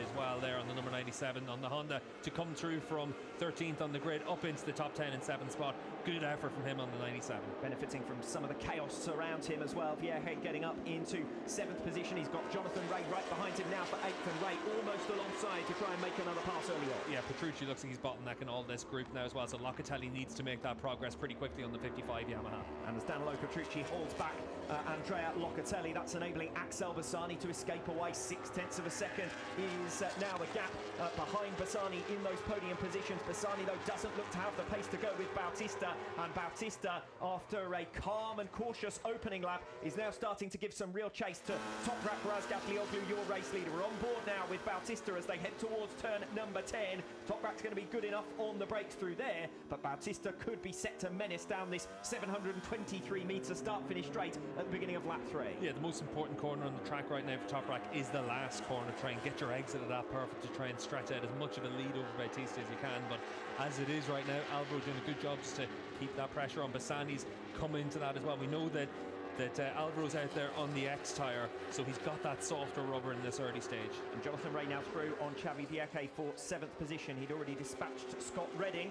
A bit of a moment there in the background of the shots there for one of the BMWs as Jonathan Rea sits in 7th position, then Vierge behind him in 8th, then it's Scott Redding in 9th position, and Garrett Gerloff rounding out your top 10 as things stand. And we see onto the start-finish straight then at the beginning of lap number 3. Razgatlioglu with Bautista almost alongside him already. Thankfully for Toprak, it's the heaviest braking zone on the circuit at the end of that start-finish straight, and that allows him to hold on at the head of the field. Yeah, and he has to do this for 21 laps as well, don't forget, because Alvaro is going to get opportunities to get alongside Toprak, and that's where Toprak on the 54 out in front has to be perfect all the time. Alvaro only needs to make the move once. Well, Toprak might appreciate it here if Axel Bassani shakes things up with Alvaro Bautista. That might give him a little bit more breathing room, and we know Bassani's never shy of trying to make an overtaking manoeuvre if the opportunity presents itself. Toprak needs his teammate Locatelli in P5 to make the move on Petrucci. Last time around, it was Locke that was the fastest rider in the group, so he needs to come through and then see if he's able to offer some sort of support to his teammate. Petrucci putting in a strong ride, though, as well in 4th position. He's bridged the gap now. Remember, it was up at something like 0.8 of a second, and he's now narrowed it to Axel Bassani, so these riders are going in a train. Does perhaps suggest that Toprak Razgatlioglu is now beginning to bottle them up slightly behind him. Yeah, well, we know that Toprak out there with that 0 in these early stages with the harder tyre, probably not able to get that same performance as what Bautista can do, but certainly for Toprak, it's about making sure you can stay at the front. He's not going to mind too much as long as he's able to keep himself in a position to defend into turn 1, but you can see for Toprak there having to really run into that last corner and try and carry as much speed as possible. Yamahas and Ducatis then locking out the top 5 positions. Then it's the first of the Kawasaki's with Lowes and then Rea, and then the first Honda of Vierge, the first BMW of Redding. A clear pecking order among manufacturers, and at the moment it looks as though Ducati have got the edge on Yamaha as well. Bautista not close enough to strike at the start of lap number 4, and Razgatlioglu it is still who leads. From Bautista 2nd, Bassani 3rd, Petrucci in 4th, and then his teammate Locatelli, Razgatlioglu's teammate, that is Locatelli, in 5th position. Yeah, Jonathan Rea down in P7, he's the fastest rider on the track, the new fastest lap. He's about 0.4 of a second faster than Toprak, so like you said, Alex, Toprak just building himself into this race. Well, Toprak may also be thinking about trying to conserve some tyre life, and Jonathan Rea will be thinking about the long game. I can tell you that Rea's just got through on Alex Lowes. That'll be for 6th position, but this is what happened in the early stages. Watch the number 21 of Michael Ruben Rinaldi. Yeah, Rinaldi just comes in, tags the back of Bassani there, and unfortunately for Ducati, 4 Ducatis into the one corner don't really go too well, and Rinaldi just gets caught out. Yes, he's gone to the inside to try and make the pass, and he can't quite slot between the two of them, and Rinaldi is out of the action as early as turn number 1. 19 riders still going in race 1. Lap 4 then of 21, and Andrea Locatelli is ahead of Danilo Petrucci. We return to Andrea Locatelli, and he is up in 4th position now, so Petrucci pushed back to 5th, and a bit of gap has emerged behind the top 3 as well. So Axel Bassani still right on the tail of Alvaro Bautista, but Locatelli is clear of Petrucci. Yeah, and you can see for Petrucci on the number 9 machine, they're going to come under pressure from the Kawasaki's or Rea and Lowes. So Jonathan Rea 6th position, Alex Lowes in 7th, Vierke in 8th. Still the top 8 all covered by just 2 seconds. A competitive start to this race as Bautista again. Every time he comes off that final turn, he looks menacing down the start-finish straight. Andrea Locatelli already through on Danilo Petrucci. Jonathan Rea is the next to have a go. Yeah, and for Rea recovering from that grid penalty, having been given a 3-place penalty after irresponsible riding in the Superpole session, so trying to come through as much as he can, but we know it's in the second half of the race that the Kawasaki rider was struggling in yesterday's longer runs with that front tyre. So in these early stages, if he can make moves, he's got to do it. Far from disastrous for Alex Lowes to slip behind his teammate Jonathan Rea either, because it means that he can now use him as a yardstick and a benchmark and try and go with him, because Rea is going to attack Petrucci for 5th position. Make no mistake about that, he's going to try and do it under braking here in towards turn number 10. He's got to get it stopped on the racing line. It's very dirty off that racing line, and Rea has done well to get it stopped in time. So Jonathan Rea making good progress, and now he's up into P5. Yeah, T10 not an easy place to make the move around here. You can see for Petrucci, a little bit of a sitting duck right now, maybe for Alex Lowes as well. This section of the track, the Kawasaki rider has been pretty strong and all the way through this weekend. We have seen Petrucci, although riding strongly in the early stages, bunching up the riders behind him on that Barni Ducati. Jonathan Rea clear of him. Alex Lowes will know that he needs to get through swiftly to avoid becoming tailed off from his teammate Jonathan Rea. They come through turns 15 and 16, and Alvaro Bautista hitting the front on Toprak Razgatlioglu. Bautista is through and down the start-finish straight. That should be his opportunity now to try and escape away. What can Bassani do from 3rd position as well? Razgatlioglu is going to try and be as deep as he can on the brakes in towards turn number 1, but I think that's the cork now out of the bottle, and Alvaro Bautista will be optimistic of going away to become Ducati's first race winner here in Mandalika. Yeah, let's see what Toprak can do from T2 all the way through to T10, see if he's able to get close enough to Alvaro and use the strengths of his bike to be able to give himself an opportunity to make a block pass. You can see here, he has caught right onto the back of him through those first couple of corners. Toprak just a lot faster in this section, but for Bautista, you can see the move here through the never-ending right-handers at the end of the lap, and just puts his bike down there, and Toprak's got no choice but to just see that position. That's great riding though from Bautista, because Toprak would not have been expecting the move there, Bassani. and Bautista has caught him by surprise, and here comes Axel Bassani to make the pass on Toprak Razgatlioglu, this one in towards turn 10. So the two race-leading Ducatis, Bautista and Bassani, both getting through in consecutive laps to relegate Razgatlioglu down to 3rd. Yeah, Alvaro's out there on the X tyre, Bassani's out there on the same tyre as the other riders in this group, but for Toprak, he can't afford to have Bassani in front of him. He can't give Bautista that edge. And this is what I was talking about previously in terms of that pecking order among the manufacturers, because you've got Ducatis 1 and 2, Bautista and Bassani. You've got Yamaha's 3 and 4, Razgatlioglu and Locatelli, and Kawasaki's 5 and 6, Rea and Lowes. Petrucci has slipped now behind Alex Lowes and down into 7th place. Yeah, and at the back of the group, Xavi Vierge able to use that Honda with the X tyre, so himself and Bautista topping and tailing this group with the softest tyre, and Xavi doing a good job to run in P8 with that tyre. Yeah, Scott Redding and Michael van der Mark somewhat tailed off now, 1.5 seconds down further back as Jonathan Rea clambers over the tail of Andrea Locatelli. Bit of a moment for Locatelli under braking in towards turn 1, but he holds on for 4th position for the moment. Alvaro Bautista says that now is the time to really go for it. Sets a new personal best lap on lap number 6, 1 minute 33.5. He's 0.6 of a second already ahead of Axel Bassani behind him. Yeah, the problem for Toprak in P3 is that all the riders in this group were faster than the last lap, and even the half lap before that when he was under pressure. So for Toprak, this is where he needs to dig in, see if he's got something underneath him to be able to fight back. Alvaro out there with the soft tyre, he's going to be able to take full advantage of that, shouldn't suffer too much tyre wear as well. We've always seen quite strong. Toprak diving down the inside of Axel Bassani in towards turn number 10. So where Bassani himself made a pass a lap ago, Razgatlioglu is able to respond, but the more these fight it out over 2nd, 3rd, 4th positions, the more they will slip and become a group behind Bautista, who is now 0.8 of a second up at the head of the field. Yeah, the one thing is on this lap so far, Toprak's pulled back 0.3 of a second, so that's what he needs to do, and he needs to try and make sure that his teammate Locatelli can come through on Bassani as well and give himself a chance of someone just to put himself between one of the Ducatis. And Jonathan Rea not looking particularly convincing on this lap 7 either. He's got Alex Lowes for company right behind him. Could be a question of who's conserved their tyres front and rear in the closing stages as to who is able to make late progress. We saw the battle last time out in Phillip Island was for 4th position down. Well, at the moment it looks like it's right at the front of the field, but we'll wait and see who's got the tyre life in the second half of this race as well. New fastest lap of the race for Alvaro Bautista, but the good news for Toprak Razgatlioglu fans is Toprak was only a few thousand slower, and that was including making the move on Bassani. Ray very sluggish coming there out of turn number 1. He looked like he was struggling to maintain the racing line, and Alex Lowes, significantly faster than him last lap around, is now trying to find his way through, and Petrucci is right with him. So Jonathan Ray struggling at this stage of the race on lap 8. We saw Lowes make the move into T10, it looked like, on Petrucci. Maybe he's going to get close enough to try something on Ray into there, but a heavy braking zone isn't always the best place to try and make the move on Jonathan Ray. We'll see if Lowes can get close enough, maybe into the flip-flop section in the next couple of corners. That'll be what gives him the opportunity into, say, turn 13. Alex Lowes was faster than not only Jonathan Ray on lap 7, but also the likes of Andrea Locatelli and Axel Bassani up ahead of him. So he'll need to clear Ray quickly to avoid being estranged from that lead quartet, because the gap has now opened up to 0.7 of a second between Andrea Locatelli in 4th position and Jonathan Ray in 5th. Yeah, Petrucci doing a good job just to keep that watch and brief. Just looking at the all BMW battle, Michael van der Mark came through and Scott Redding a few laps ago into turn 10. Now he's been able to pull out a few tenths of a second. They've dropped Garrett Gerloff, he's all the way down in P15. So 3 BMW riders pretty close to one another on the racetrack.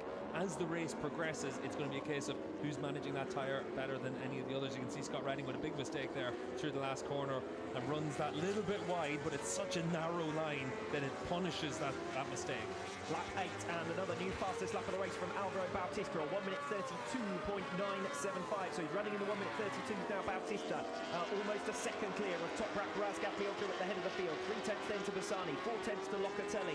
Ray still half a second down on the top 4. Lowes and Petrucci still right with Jonathan Ray. That's where the fight is at the moment. 5th and 6th positions, Ray, Lowes and Petrucci. And Vierke still doing very well to stick with, though only 4 tenths of a second back in 8th place. Yeah, and once again for Jonathan Ray, with that grid penalty, it pushed him a little bit out of position at the start of the race, but this is where his pace has been for much of this weekend so far, just behind the Ducatis and the Yamahas. There is Vierke then in 8th position, with Jonathan Ray still under pressure from Alex Lowes. Alex Lowes again ducking to the inside in towards turn 10. It's not going to be easy on the same machinery, of course, for Alex Lowes to get through on Jonathan Ray, even though he closed up significantly onto the tail of him. He's now having to run the pace of Ray in front. Well, how many times in the past have we seen it where Ray's battling with Toprak at the front of the field, and any chance he gets to make a move or has to defend the position, he defends it with all his might. It's the exact same whenever it's for P5 for him, it's his teammate behind him. He's hanging on with everything he has at this stage of the race,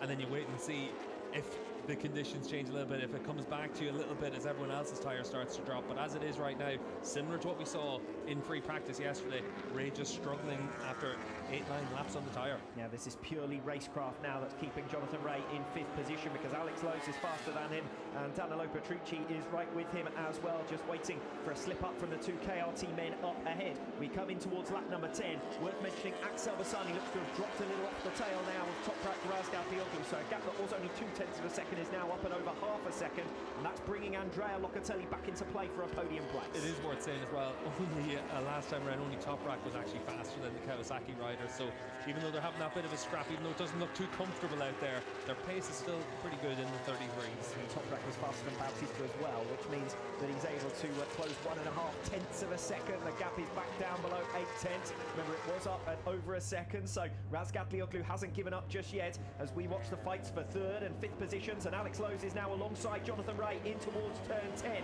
He's had a couple of goes down the inside, but not quite been close enough. But on lap 10, Lowes is through, and alarmingly for Jonathan Ray, the first thing he does is looks over his shoulder. He knows he's under pressure from behind. Petrucci and Vierke right with him as well. Yeah, it's not often you see that from Ray. Usually he's immediately tucked back in to try and attack, but obviously around this place, if you're a little bit offline, you have to be careful. So for Jonathan Ray now, he needs to collect himself, put himself in position to attack back. And the next pass could well be Locatelli here on Bassani. Axel Bassani beginning to lose ground to the front runners. 0.9 of a second now is the gap between Bassani in 3rd and Razgatlioglu in 2nd. So Locatelli already eyeing up a move. Yeah, T10 is probably the best chance for Locker to make that move as soon as possible. And Jonathan Rea will tuck straight back onto the tail of Alex Lowes. They come onto the start-finish straight then to start lap number 11. Demoralisingly for his rivals, Alvaro Bautista setting another new personal best lap, another new fastest lap of the race, a 1 minute 32.824. Razgat Lioglu with a new personal best, but it's only a 1 minute 33, so the gap is back up at over a second between the top two. Bassani 1.2 seconds back now. He is struggling, and Locatelli is all over the back of him as we see Jonathan Rea fending off Danilo Petrucci now for 6th position. Lowes with a bit of daylight ahead and behind. He's already opened 0.6 of a second of a gap to Jonathan Rea, his team. Yeah, Rea got sucked into T1, T2, and that's what brought him closer to Petrucci and lost that bit of ground to Lowes. Lowes trying to close up on Locatelli in front of him last time around, pulled back 0.4 of a second. Andrea Locatelli into turn 10 is going to be his best opportunity to make the pass on Axel Bassani. He's been faster than him the last few laps, and finally he gets it done in towards turn number 10. Andrea Locatelli then released into the podium positions, and it's been coming, hasn't it? Bassani dropping gradually backwards from the top two. Yeah, you can see the wind picking up now as well. The camera's starting to shake again. They haven't been doing that earlier on. So it is a case for the riders having to adapt to that as well. So changing conditions here in Mandalika. Tyres always a bit of an issue for the riders in the hot conditions like this. So you've got a lot of variables to play with right now. Bassani immediately trying to get straight back through on Andrea Locatelli, but at this stage of the race it does look as though Locatelli's got something in hand. See if in the second half of the action Bassani might be able to get back on terms, but for the moment he's beginning to slip back from Locatelli. He's beginning to slip into the path of Alex Lowes, who's riding a really strong race one here. He's building a nice rhythm. He's 0.6 up or ahead of his teammate and illustrious greatest superbike rider of all time, Jonathan Rea, down in 6th place, and Rea with company still from Petrucci and Vieque as well. Yeah, and Lowes another 0.4 of a second faster than Bassani last time around, half a second faster than Bassani, so that's why he's caught right onto the back of them. We saw him make the move on Rea into T10. We saw that's where Locatelli came through in Bassani. Expect something similar this lap from Lowes. Yes, this is really strong riding as far as Alex Lowes is concerned. We saw the best of him defending 4th position ahead of the group in the Superpole race last time out in Phillip Island. We'll see if he can fight his way into 4th position this time around against Axel Bassani. Went off like a rocket in the early laps as ever, but is now under siege from the riders behind him, and we'd already seen Axel Bassani picked off by Andrea Locatelli. We might well see him passed shortly by Alex Lowes as well. Tom Sykes coming into the pits. He retires from the back of the field. The action is up ahead of him as Alex Lowes darts to the inside and will try and catch Axel Bassani by surprise. That's a fine move from Alex Lowes, that one. That's a confident move there from Lowes at this stage of the race, with half the race gone, 2/3 of the race gone, and still to have that confidence in the tyres right now. You can see how much his teammate Rea is struggling. So Lowes riding very well at this stage, able to make that move. Bassani's not going to give into it, so Lowes is going to have to defend into T1 against Axel. And watch out for Danilo Petrucci behind on Jonathan Rea as well, still trying to find his way through as Bassani gets back at Lowes for 4th position. These two are scrapping it out. While they scrap it out, Andrea Locatelli's pulled 1.2 seconds now, the gap between 3rd and 4th positions. Lowes versus Bassani, the fight for 4th position. Rea versus Petrucci, the battle for 6th. It's impressive stuff from Petrucci at the back of that group. Xavi Vieira is doing a really good job as well to stick with them with the X-Tire. But Michael van der Mark's coming to join this as well. He was 0.7 of a second faster than Rea, Petrucci, Vieira in front of him last time around. That gap's down to around about 1.5 seconds. So as far as the race at the head of the field, as we see Scott Redding pull into the pits, Redding was running up in 14th position, but he's straight off the bike and out of race one. So frustration as far as Scott Redding is concerned. But back at the front, Bautista dominating proceedings here. We were set up for a duel between Ducati and Yamaha. We've had Kawasaki unbeaten at this circuit in 2021. We've had Yamaha unbeaten at this circuit in 2022. And it's Alvaro Bautista who's looking set fair for Ducati's first victory at this venue in 2023. Yeah, Bautista out there with that soft tyre, able to use it really well and give himself that chance. And certainly it is always a question mark when you're the only rider out there using a tyre like that at the front. But for Bautista, he's always so good with that soft tyre that you'd expect that he should be able to maintain that. Scott Redding wearing his heart on his sleeve, so as ever, and showing his frustration. And we watch the fight between Jonathan Rea and Danilo Petrucci, still over 6th position. Rea still fending him off quite nicely. Petrucci is coming, and then we're going to see in the final third of this race who's got the tyre life underneath them. There could yet be more position changes later on. Yeah, Scott Redding was battling with Van der Mark, Loris Baz there. 9th and 10th right now, and you can see the frustration for him. It's not where he wants to be, and obviously having issues with the bike as well doesn't help the situation. But we saw this in Phillip Island as well, the frustration getting the better of him. You got to deal with the bike you've got as well. Almost game over up front now. Another new fastest lap of the race from Alvaro Bautista, 1 minute 32.8. Razgat Lioglu's riding in the 1 minute 33, mid 1 minute 33. So over 2 seconds now the gap. And the fight is this one between Jonathan Rea and Danilo Petrucci, and it's for P6. And it's former MotoGP race winner Petrucci, who is certainly putting in the best performance we've seen from him on that Barney Ducati. Yeah, really good stuff from him, and he's going to be in a position now to attack Jonathan down in towards turn 10. So Jonathan Rea defending 6th position for 3 or 4 laps against Danilo Petrucci. Petrucci will finally take the high ground in towards turn 10 and get it stopped on the racing line. Danilo Petrucci making the pass for P6. Has he got any further answer to the 5 men up ahead of him? The gap is less than a second to Alex Lowes in P5 as Jonathan Rea thinks about his move back on Petrucci. But all the while, Rea is going to be very concerned about the fact that Xavi Vierque is now right with him behind in 8th position. Yeah, and for Xavi with that X tyre, he's been able to manage it very well, just like Alvaro Bautista at the front. Jonathan Rea, he's got nothing underneath him right now, so he's going to be a sitting duck to the Honda. We know the Honda's very fast in a straight line as well, so maybe able to get close enough into T1 to try something there if you're Xavi Vierque. But you can see for Jonathan Rea on the 65, just trying to dig in with his fingernails to try and to stick with the back of Petrucci. Full credit to Alex Lowes. Jonathan Rea's teammate is not having quite such a tough time of it. He's consolidated 5th position. He's a second up ahead of Danilo Petrucci. You can see the gap between them as they come in towards turn 1 on lap 15 with only a third of this race remaining. Lowes, after passing Bassani, lost the position again. The gap is still half a second between Bassani and Lowes for 4th and 5th. Yeah, really good ride up to this point from Lowes on the 22 machine. He's pretty much the same pace as Toprak and Locatelli in front of him, so he's doing a really good job right now. We saw him able to come through on Jonathan Rea, and he's managing his race up to this point very well, but still a lot of laps left in this one.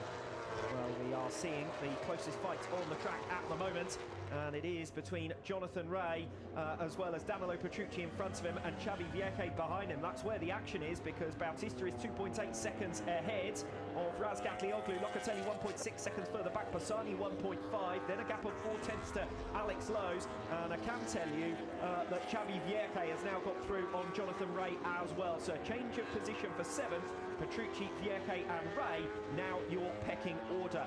And Jonathan Rea still scrapping it out with Vierque over P7. This is not where the Kawasaki wants to be on pure pace. No, but this is where he is, and this is where he's been all the way through this weekend. After that 10 laps in free practice 2, he was really struggling with front tyre life, and as it is right now, we've seen him where he just can't defend those positions. He tries to put his bike where it has to be, but through turn 10 a few times you've seen him have to almost ride around like he's on eggshells. So for Jonathan Rea, that means that if you can't defend, you definitely can't attack, and you're just sitting duck for a lot of overtaking moves, especially into turn 10. You can see behind this, Michael van der Mark once again with a new fastest lap for him, a new personal best for van der Mark, and it's only the race leader that's faster than him. And Jonathan Rea wide once again coming off turn 1 and is immediately punished by Xavi Vierque. Vierque released up into 7th position, and the problem here for Jonathan Rea is that Michael van der Mark is closing on these two at least 0.4 of a second per lap, and van der Mark is now right with them, and other riders further back making progress as well. So lap 16 of 21, Jonathan Rea continues to tumble backwards through the field, and this is Danilo Petrucci now ahead of Alex Lowes. So the other Kawasaki beginning to struggle as well. Lowes on the 22, dropping down into 6th place, and Jonathan Rea into P8. Yeah, Lowes lost a second in sector 1 there, so probably something similar to Jonathan Rea into turn 1. This is perhaps where the Kawasaki riders beginning to struggle with that front end. Yeah, and certainly wouldn't be too surprised. Tom Sykes able to get himself back out there after spending a few laps in the pits. It's important for Tom just to get the mileage as much as anything else right now. Look at van der Mark at the back of this group though, and he's going to be coming through in Jonathan Rea very quickly. He's got the pace to get himself up to P5 potentially. Well, he's faster than anyone on the circuit ahead of him, all the way up to Alvaro Bautista here, Michael van der Mark. Bautista slightly faster last lap around on lap 15, but van der Mark in 9th place certainly feels that he's got the opportunity to try and pass Jonathan Rea. If he gets clear of Rea, Vierque is certainly an option. We know that he may flag in the closing stages with that softer tyre. And then Alex Lowes has looked vulnerable, losing 1 position already to Danilo Petrucci, who's riding very strongly indeed in 5th position. We ride on board with Jonathan Rea, but it's perhaps more about what's going on behind Rea at this stage than what's in front of him. Yeah, Rea putting his bike there wasn't about trying to attack on Xavi Vierge. It was trying to defend for Michael van der Mark, forcing him to go around the outside. Miserable stuff in 2023 thus far for Jonathan Rea. He at least will be pleased enough that he's got eyes on his teammate Alex Lowes, who sits in 6th position. And we know that Rea is never going to give up. There'll be every chance of him trying to close down Alex Lowes as this race goes on. At the moment, he's got Xavi Vierge between himself and his teammate Michael van der Mark directly behind him in 9th. Strong ride, as we've been saying, from Danilo Petrucci. He and Barney are going to be delighted with this if he can hold on to it. Yeah, really good stuff from Petrucci on the number 9 machine.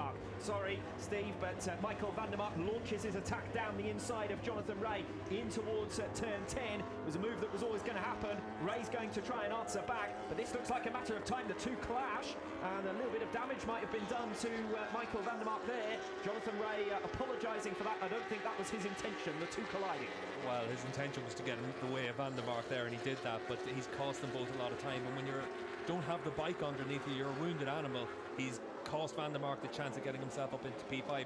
Mikey's going to be annoyed at that, and rightly so. And Michael van der Mark, who was over 2 seconds ahead of Dominic Egerter, has now got Egerter for company, and Egerter's been faster than the men around him over the last couple of laps as well. The number 77 at Yamaha, the debut man as far as the Superbike World Championship is concerned in 2023. Egerter beginning to hunt them down. We are well aware that he picked off Jonathan Rea on the final lap of the final race of the weekend last time out in Phillip Island. So Dominic Egerter hoping to spring some surprises once again against Rea in the latter stages. This demonstrates just the extent to which Jonathan Rea is struggling.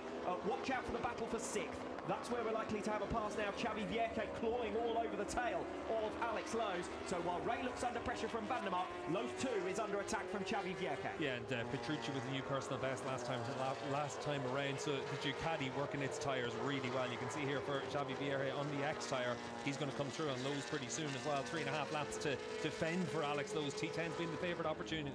Here comes Xavi Vierge on the inside of Alex Lowes in towards turn 10 on lap 18. Michael van der Mark passing Jonathan Rea as well for 8th position. And van der Mark was not going to let that slip after the two of them came to blows a lap ago. Van der Mark has got the position now, and Jonathan Rea is only 1/10 of a second ahead of Dominic Egerter. Remember, passed him on the final lap of race 2 last time out in Phillip Island. He's not going to have to wait until the final lap in this one. He's coming through very soon, and that's why it was important for van der Mark to come through and shut the door on Jonathan Rea, and then make sure you're able to open up as much of a gap as you can. The last few laps, Aguilar's been very fast in the low 33s, pretty much as fast as anyone bar Alvaro Bautista. And remember Jonathan Rea, the last time he finished down as far as 9th or 10th position on pure pace. Rea almost gets off the bike there as they come through turn 16. He's still pushing, even if he is sluggish at this stage of the race. Jonathan Rea on the 65 Kawasaki, enduring probably the worst performance we've seen from him since joining the manufacturer. He is really struggling, and Dominic Egerter all over the tail of him now in 10th place.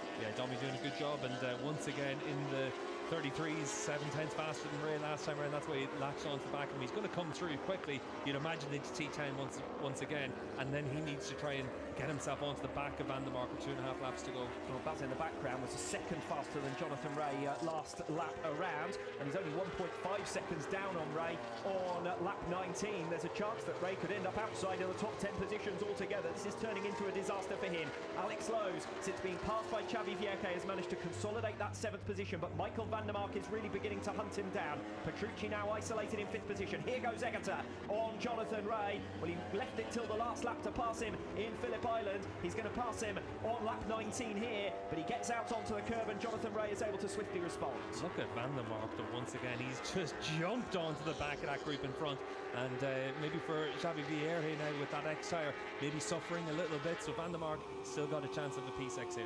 Yeah, okay, still faster than Lowes last lap around, but on this lap, Alex Lowes has begun to make the progress, and Michael van der Mark now catching the pair of them. We've got a good battle on our hands for 6th position. Still a fight for 9th as well between Rea and Egerter. Rea still defending it as Egerter swarms around the back of him, making their way through 15 and 16. This is swiftly turning into a group of 5 riders in the closing stages with only 2 laps to go. Bautista leads it by 5 seconds over Razgatlioglu. Locatelli looking safe in 3rd, only a second behind his teammate. Bassani 2 seconds back in 4th. Petrucci isolated in 5th. The race is for 6th place down. Yeah, the race is for 6 down. Xavi Vierge doing a really good job in the 97 right now, but at mid 34, so his pace has fallen off quite a bit. Maybe that X tyre just starting to feel the strain. We know the Kawasaki of Jonathan Rea really struggling with that front tyre, and we saw Alex Lowes struggling a little bit to maintain his pace as well, so similar issue for him in all likelihood. But for Kawasaki rider, he's trying to hold off Michael van der Mark, the number 60. He's been coming like a train, and he's going to try and come through into P7. Yes, position 6 and 7 is where the action is on this penultimate lap, with Xavi Vierge defending against Alex Lowes and Michael van der Mark trying to pass the pair of them. Jonathan Rea still ahead of Dominic Egerter. Here's the move from Michael van der Mark then. That was a matter of time on Alex Lowes, and that's for 7th position, and next in line for Michael van der Mark. He has every chance of getting through on Xavi Vierge for 6th position as well. That really would be an excellent effort from Michael van der Mark. Yeah, and Lowes needs to stick with van der Mark and see if he's able to follow him through on Xavi as well.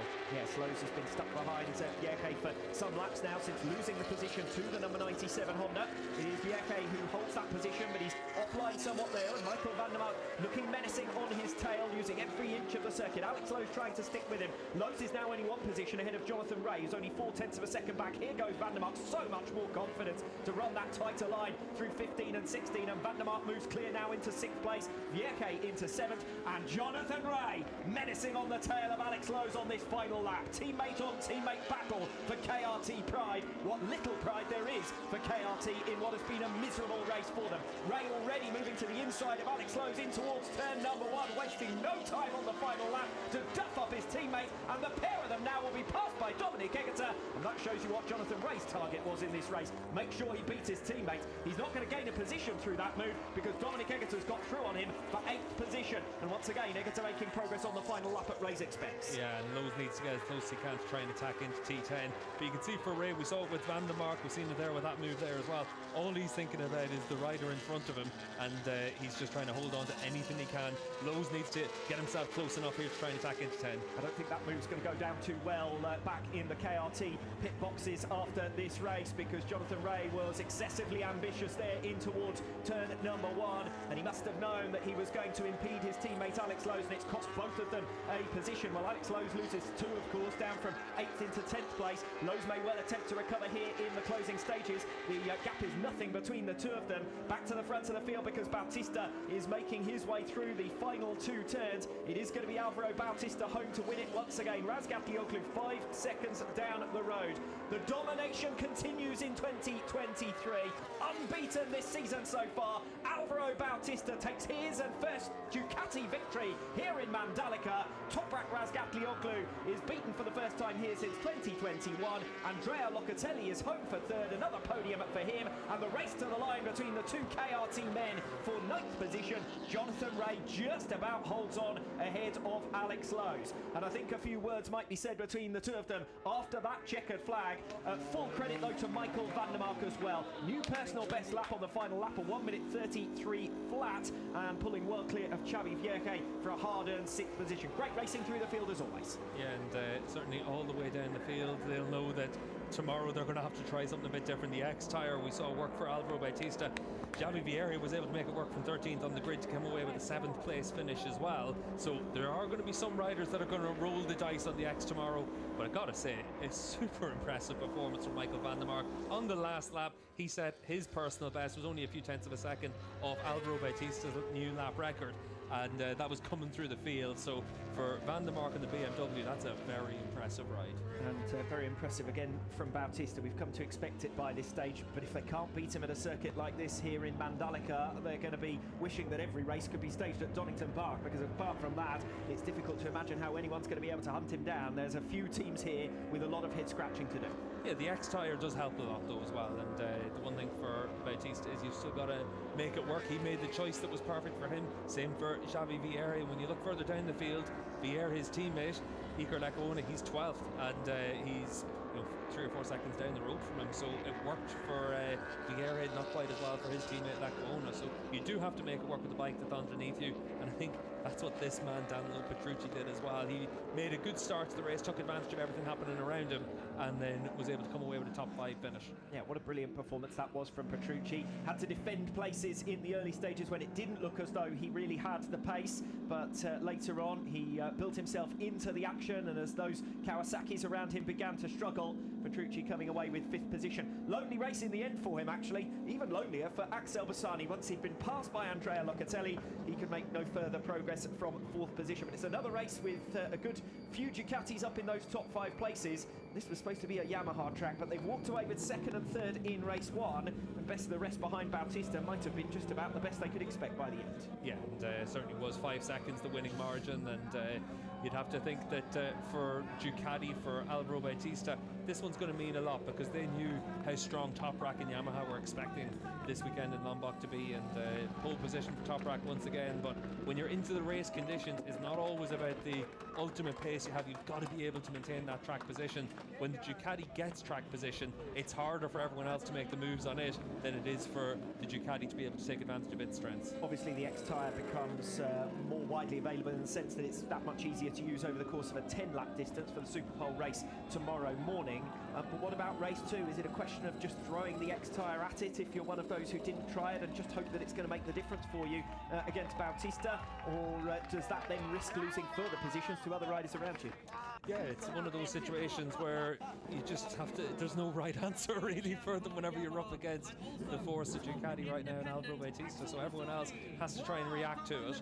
And unfortunately in this race, Alvaro's just got a bit too much for everyone else, but you have to say there's still some impressive performances to take note of all the way down. Locatelli comes into Parc Ferme, he's going to be very happy with that. That's a really good effort from him.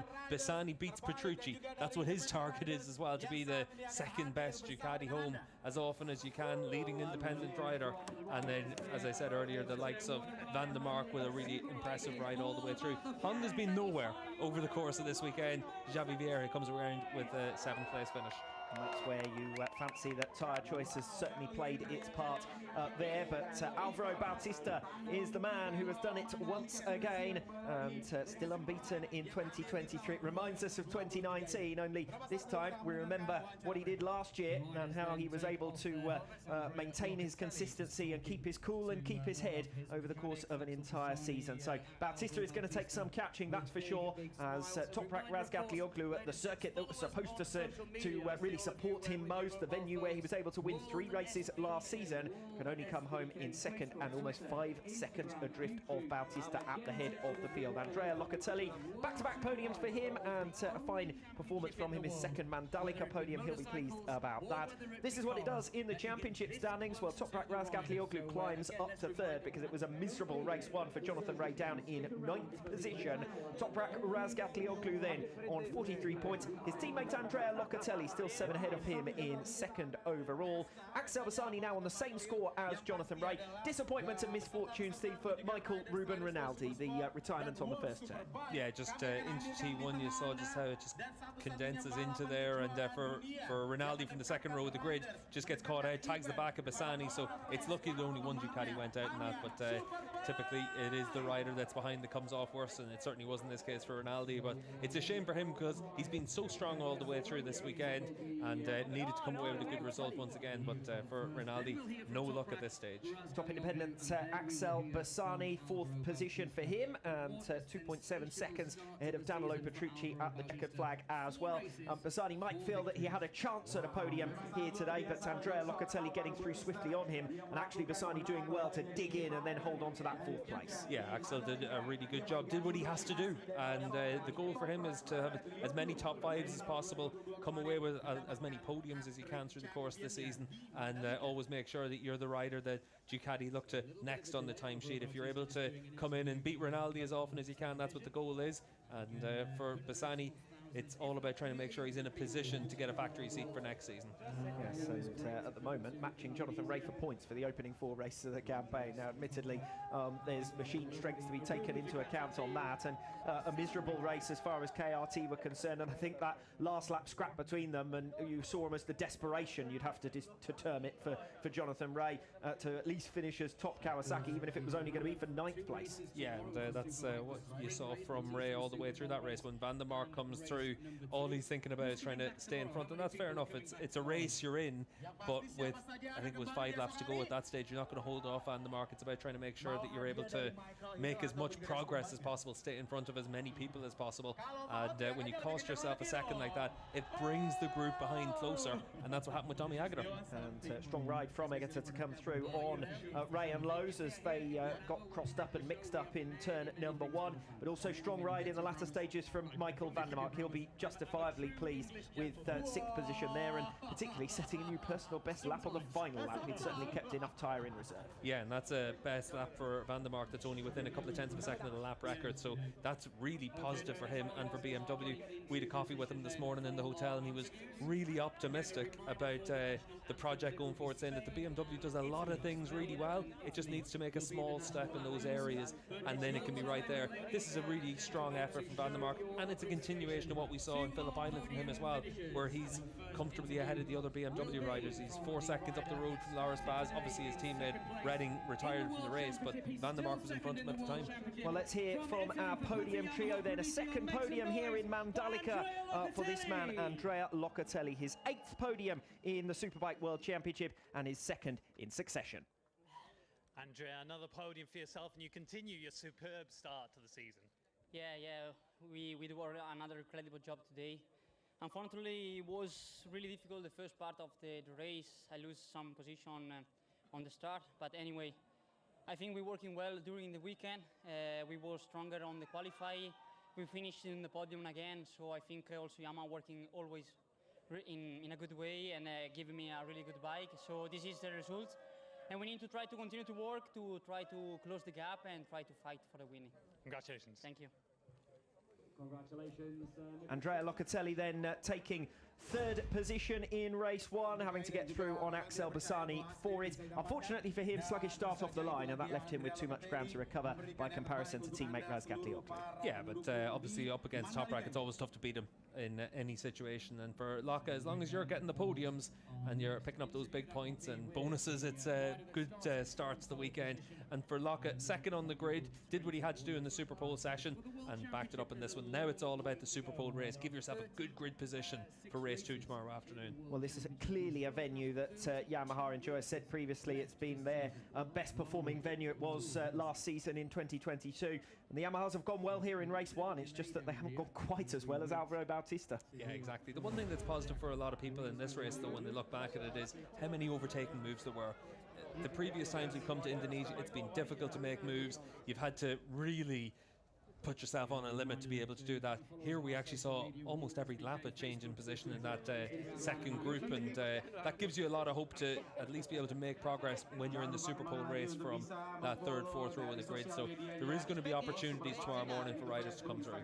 And Alvaro Bautista will be hoping that there won't need to be any opportunities